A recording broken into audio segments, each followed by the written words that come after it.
Aujourd'hui, nous allons préparer un repas d'une maison de travail victorienne. Bien que des romans comme Oliver Twist laissent penser qu'ils ne mangeaient que de la bouillie, surtout au petit déjeuner, au dîner, on pouvait avoir des plats plus variés comme du ragoût scouse et des boulettes de suif.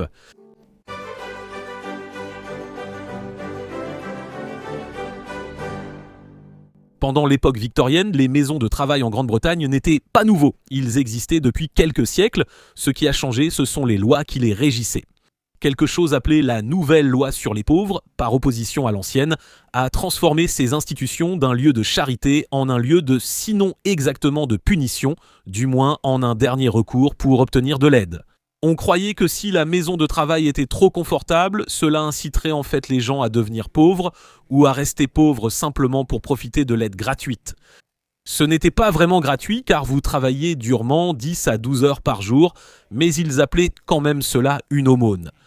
Mais même à l'époque victorienne, il existait encore des directives sur le type de nourriture à donner aux pensionnaires, et c'est ainsi qu'on les appelait des pensionnaires.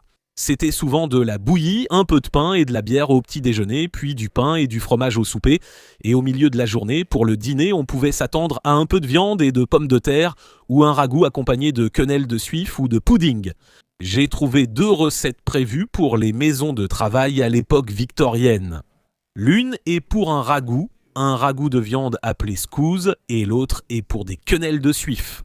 Donc la première, pour le scouse, vient du Manual for Workhouse Cookery de 1901 et il fournit une liste détaillée des ingrédients exacts et des quantités nécessaires pour le préparer. Je vais utiliser cela et tripler la recette d'une portion en gardant les mêmes proportions. Donc pour le scouse, il vous faudra une livre ou 450 g de bœuf, 3/4 de tasse ou 90 g de farine, 3 cuillères à soupe ou 42 g de beurre ou autre matière grasse, 340 g ou environ 4 petites pommes de terre, 255 g ou 2 grosses carottes, 85 g ou environ un demi-petit nave et 45 g ou une demi-tasse d'oignons coupés en dés. Ensuite, 2 cuillères à café de sel et une demi-cuillère à café de poivre, puis coupez la viande et les légumes. Faites dorer la farine dans la matière grasse, incorporez l'eau en remuant, le poivre, le sel, puis la viande et les légumes. Laissez mijoter doucement pendant 2 heures pour obtenir une pinte de ragoût. Coupez la viande et les légumes en morceaux. La maison de travail étant axée sur l'économie, il ne faut pas éplucher pommes de terre, carottes et navets, il suffit de les laver et de les couper. On prépare l'épaississant de la soupe en faisant fondre le beurre dans une grande marmite, puis on ajoute la farine et on mélange.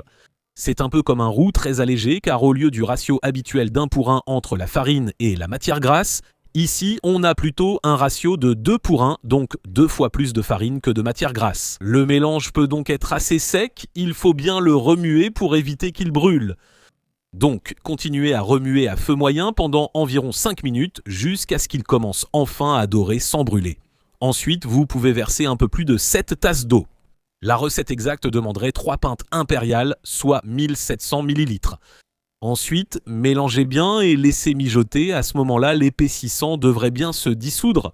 Ajoutez ensuite le poivre et le sel, puis la viande et les légumes. Mélangez de nouveau soigneusement et laissez revenir à frémissement. Et ensuite, mettez le couvercle sur la marmite et laissez cuire pendant 2 heures. De temps en temps, mélangez bien et grattez un peu le fond pour vous assurer que rien n'attache au fond de la marmite.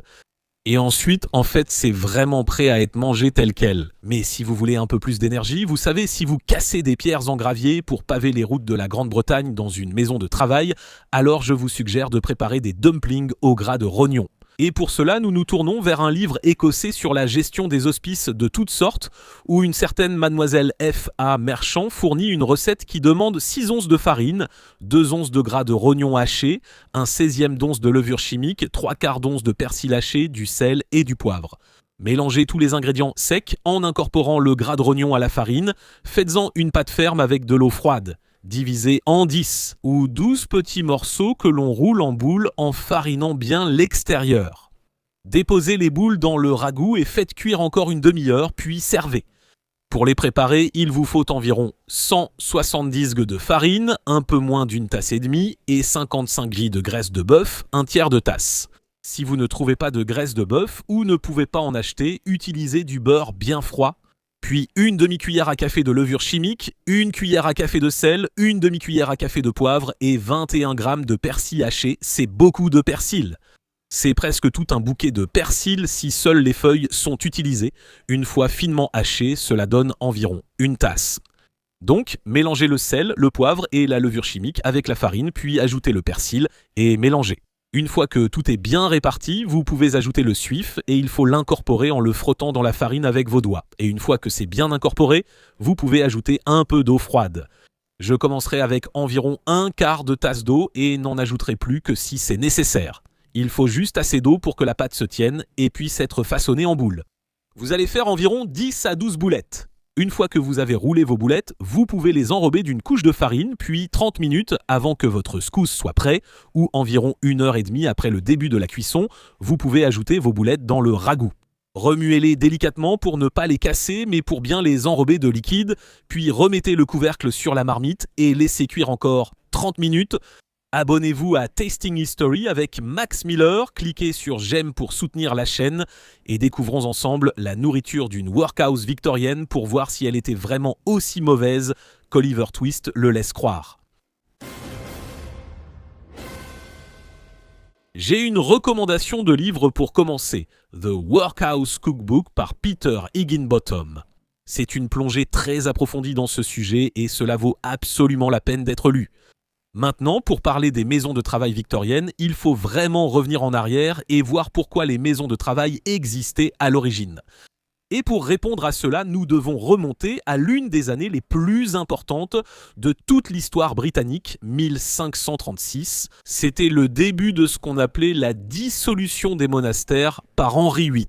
Bien sûr, la pauvreté avait toujours existé en Grande-Bretagne, mais pendant des siècles, le niveau de sans-abrisme était en réalité contenu grâce à un système de charité mis en place par les monastères. Les gens pouvaient aller demander l'aumône ou parfois même un lit. Mais lorsque ces monastères ont disparu en seulement quelques années, ce filet de sécurité a disparu avec eux. Au fil des décennies, le nombre de mendiants en Grande-Bretagne a fortement augmenté. Pour y remédier, le gouvernement a interdit de donner directement l'aumône aux mendiants. Toute aide devait désormais passer par la caisse commune de l'Église. Et il se trouve qu'une grande partie de cet argent n'est jamais réellement parvenue aux personnes qu'il était censé aider. Ainsi, un nouveau système a été mis en place, du moins dans certaines villes comme Colchester, York et Londres, qui consistait essentiellement en une taxe destinée à aider les pauvres. Cela a commencé dans les années 1550 et encore une fois, ce n'était pas destiné à être versé directement aux gens, mais plutôt à soutenir des institutions qui viendraient en aide aux gens. Voyez-vous, de nouvelles lois sur le vagabondage, comme la loi sur les vagabonds de 1572 et plus tard la loi sur l'aide aux pauvres de 1600, rendaient effectivement illégal le fait d'être sans abri. Et donc, vous seriez pris en charge par l'un de ces nouveaux établissements. Être atteint de maladie mentale signifiait aller dans un hôpital ou un asile, le plus célèbre étant l'hôpital de Bethléem, aussi appelé Bedlam. Ensuite, il y avait les hospices pour les pauvres trop âgés pour travailler ou la prison pour ceux qui refusaient de travailler, ceux qu'on appelait les pauvres oisifs. Et pour ceux qui pouvaient et voulaient travailler, les pauvres valides, il y avait la maison de travail. Maintenant, la maison de travail n'était pas censée être une punition, mais plutôt un acte de charité qui devait vous aider à sortir de la pauvreté jusqu'à ce que vous puissiez reprendre votre chemin. Ce n'était le premier choix de personne, mais ce n'était pas non plus la pire option. En 1732, il a été écrit « Il est remarquable que toutes les paroisses de Southwark, à l'exception de celle de Saint-Thomas, aient mis en place de grandes maisons de travail pour accueillir leurs nombreux pauvres, qui sont si bien réglementées que dès qu'une place se libère, les pauvres eux-mêmes font des démarches pour y être admis. » À cette époque, le travail était surtout de filer lin, chanvre et laine. La nourriture, simple, ne différait guère de celle de la majorité, avec beaucoup de bouillie, du pain, du fromage et de la bière, ainsi qu'un peu de viande rôtie ou bouillie et même du pudding aux prunes une fois par semaine. Et si jamais vous tombiez malade pendant votre séjour à la maison de travail, on vous donnait en fait du claret ou du vin, du poisson, des huîtres ou même du chocolat pour vous aider à guérir. Bien sûr, comme dans toute institution, la qualité variait selon l'endroit où vous étiez et selon qui la dirigeait. Au début des années 1700, il y avait un homme nommé Matthew Marriott qui dirigeait quelques-unes de ces maisons de travail. Et il continuait d'en rassembler de plus en plus et finit par avoir pratiquement le monopole sur toute une région du pays avec ses maisons de travail. Et à mesure qu'il obtenait ce monopole, la qualité a diminué, comme c'est souvent le cas, et de nombreux problèmes ont fini par survenir. Il y a eu des cas de torture, de famine et toutes sortes de choses de ce genre, et cela a culminé avec une ballade célèbre, une chanson écrite à propos d'une femme qui est réellement morte dans l'une de ces maisons de travail. La chanson, sortie en 1731, s'appelait The Workhouse Cruelty, et elle parlait d'une femme nommée Mary Whistle, qui était gouvernante, a perdu sa place et s'est finalement retrouvée obligée d'entrer à la maison de travail.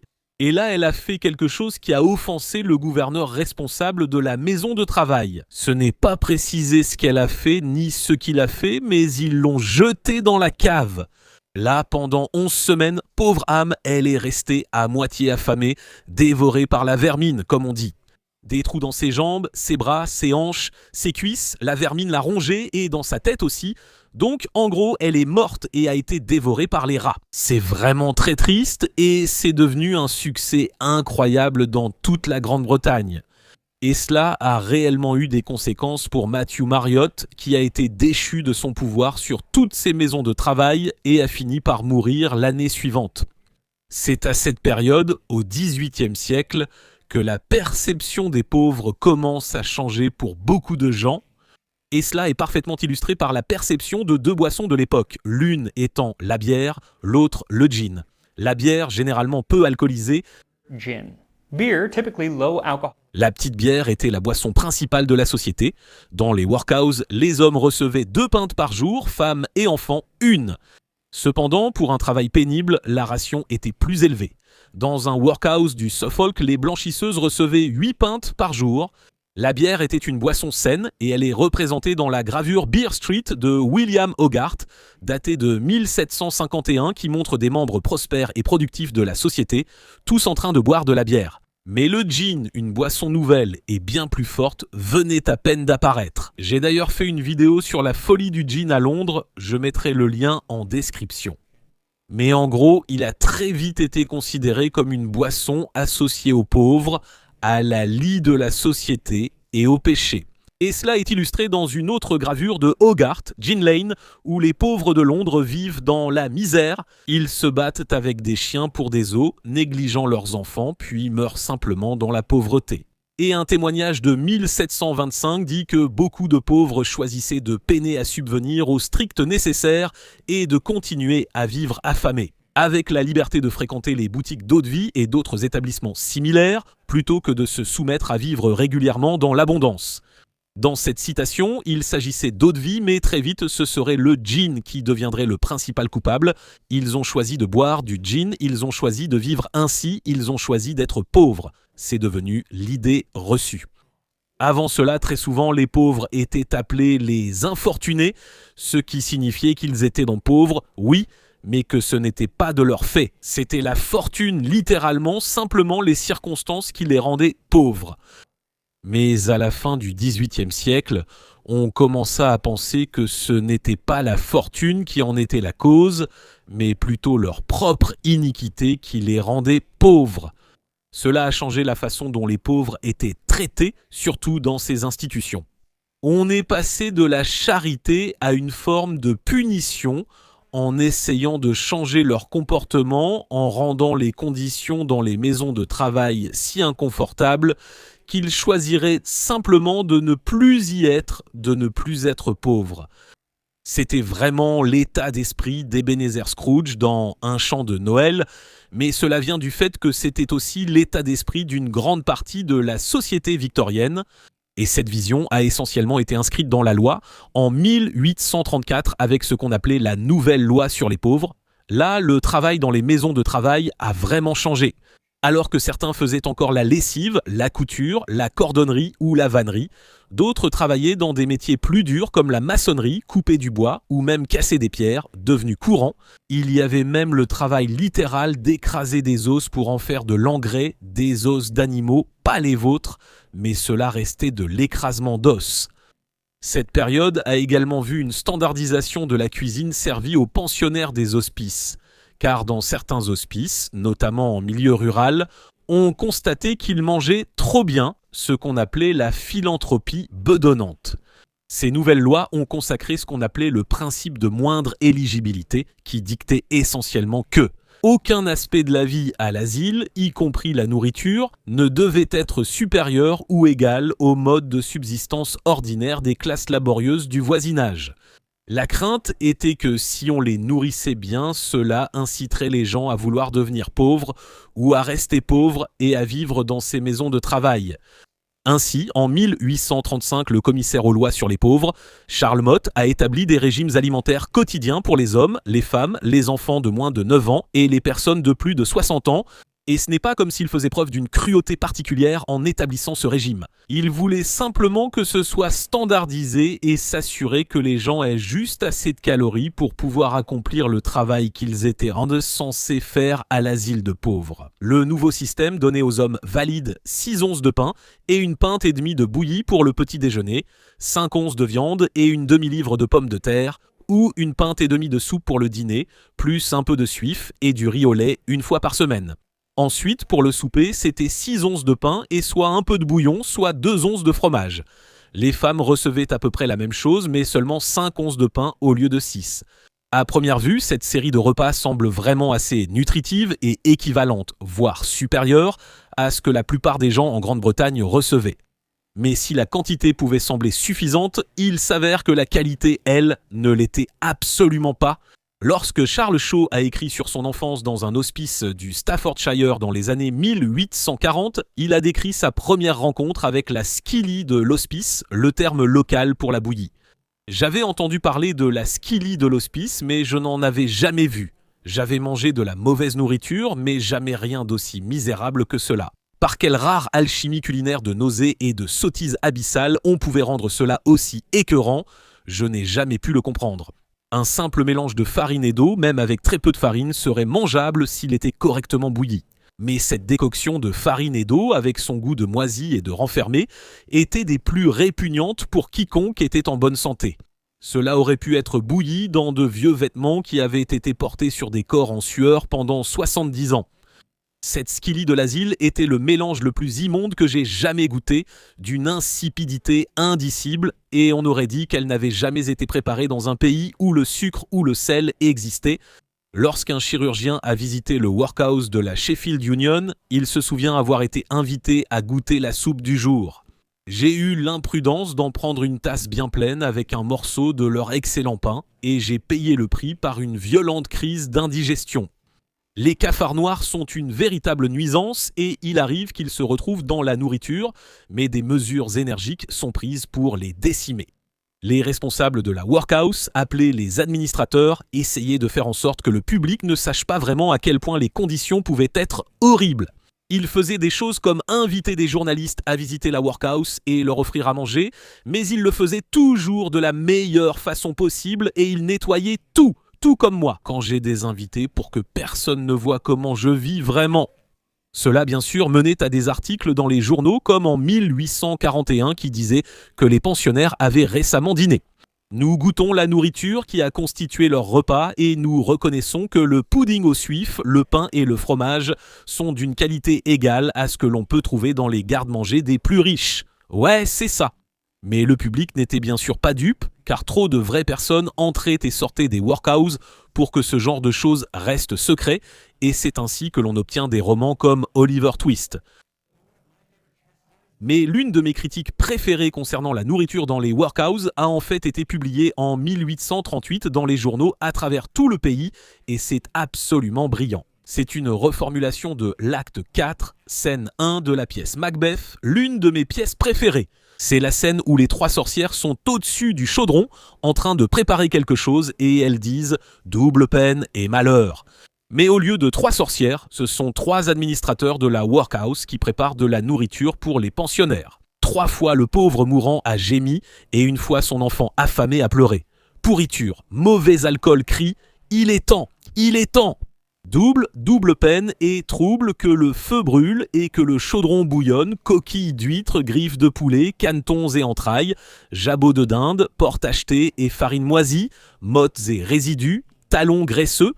Ici, j'ai une taupe étranglée récemment sortie de son trou. Ajoutez-y le dos de furet tourné tout autour du chaudron. Bouillie noire et blanche, verte bouillie et grise, mélangez, ceux qui la mangent le peuvent.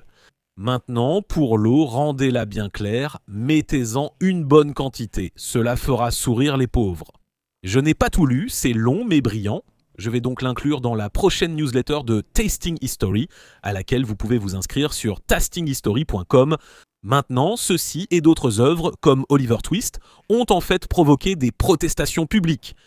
Et il y a eu quelques tentatives occasionnelles de réformer les maisons de travail, mais elles ne se sont jamais vraiment imposées.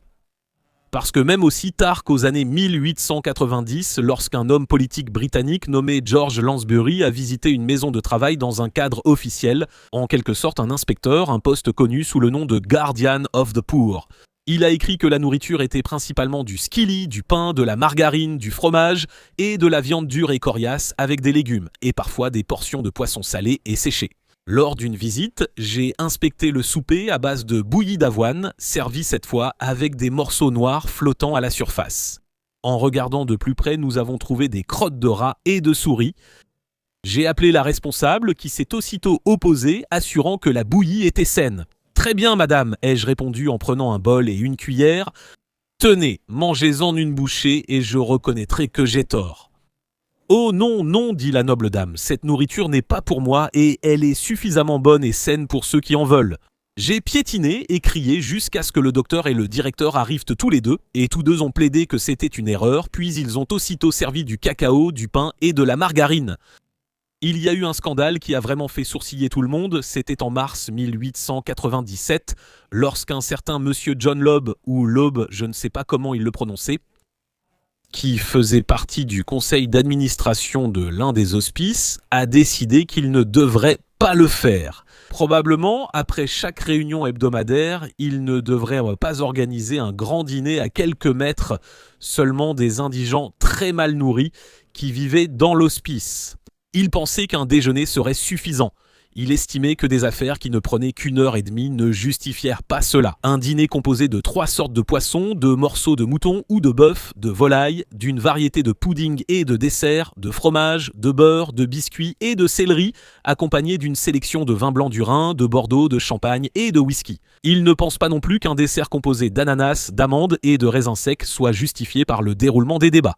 Le fait de savoir que la table de l'administrateur déborde d'abondance, alors que les pensionnaires doivent se contenter de la nourriture de l'asile, dit-il, accentue le mécontentement, l'envie et la haine et nuit à la discipline de l'établissement. Monsieur Lobb n'a aucune objection au déjeuner léger, mais il pense que les dîners à l'hospice devraient être supprimés.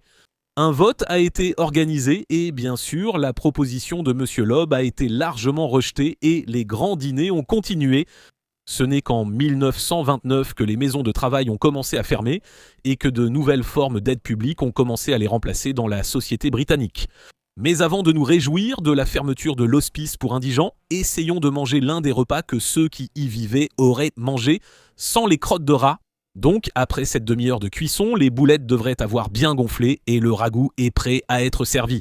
Et voilà, du scouse et des dumplings au suif d'un hospice pour indigents de l'époque victorienne. Alors, est-ce le plat le plus joli que vous ayez jamais vu ? Absolument pas. Ça n'a vraiment pas l'air très appétissant, mais ça ne sent pas mauvais. En fait, ça sent plutôt bon. Je veux dire, c'est juste de la viande et des légumes, non ? Alors, allons-y. C'est beaucoup plus épais que ce à quoi je m'attendais.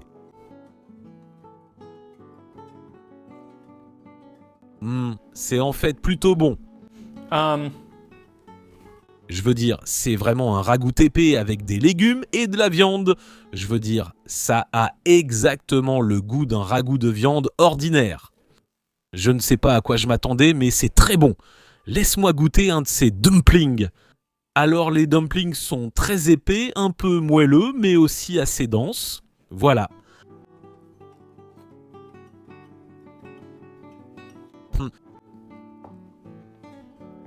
Délicieux. Étonnamment, malgré tout ce persil, on ne sent pas son goût. Je ne vais pas mentir, c'est vraiment très bon. Je vais manger tout ce qu'il y a dans ce bol. Oui, maintenant, cette expérience ne veut pas dire que la nourriture à la maison de travail était bonne, parce que même si les ingrédients eux-mêmes, ou plutôt le plat en lui-même est bon, tout dépend vraiment de la qualité des ingrédients. Et il existe des archives mentionnant des morceaux de viande tellement durs qu'ils étaient immangeables et qu'à la place, ils les utilisaient dehors, en gros comme on le ferait avec une balle de tennis, à les lancer de main en main. Souvent, la farine contenait des insectes, des charançons ou des crottes de rats. Ça pouvait aussi être, vous savez, des légumes à moitié pourris. Très souvent, ils mettaient beaucoup plus d'eau dedans, donc ce n'était pas vraiment épais, c'était juste liquide et on n'obtenait presque rien. Donc ça dépend d'où vous êtes, à quelle époque, qui est responsable. Et oui, c'est une bonne chose que les maisons de travail n'existent plus aujourd'hui. Comme je l'ai mentionné, j'ai déjà fait une vidéo sur le gin il y a quelques temps et c'est l'une de mes vidéos préférées. J'ai aussi fait une super vidéo sur la bouillie. Je me lance des fleurs. J'ai fait une excellente vidéo sur la bouillie, donc je mettrai les liens vers les vidéos sur la bouillie et le gin dans la description. Et je vous retrouve la prochaine fois dans Tasting History.